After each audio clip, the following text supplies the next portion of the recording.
আর জান্নাতীদের 120 কাতার হবে। কত কাতার? 120 কাতার। তার মধ্যে 80 কাতার হবে উম্মতে মুহাম্মাদি। বলেন সুবহানাল্লাহ। আর এই উম্মতে মুহাম্মাদির মধ্যে আরো 70,000 স্পেশাল মানুষ আছে। কত হাজার?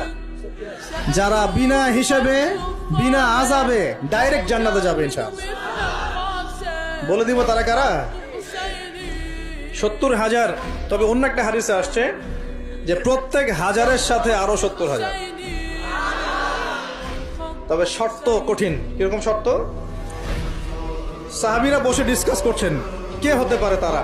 কেউ বলছেন তারা হয়তো প্রথম দিকের মুসলিমরা হবেন, কেউ বলছেন তারা হয়তো মুজাহিদরা হবেন, কেউ বলছেন তারা বদর যুদ্ধের সাহাবীরা হবে ইত্যাদি। তখন নবী সাল্লাল্লাহু আলাইহি ওয়াসাল্লাম আবার চলে আসলেন, ব্যাক করলেন। ব্যাক করে বলছেন তোমরা কি এই বিষয়ে কি বিষয়ে কথা বলছিলে?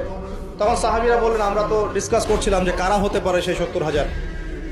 নবীজি বললেন শোনো, ওই 70,000 মানুষ, এক নাম্বার, ওই 70,000 মানুষ পাখি উড়িয়ে ভাগ্য গণনা করে না।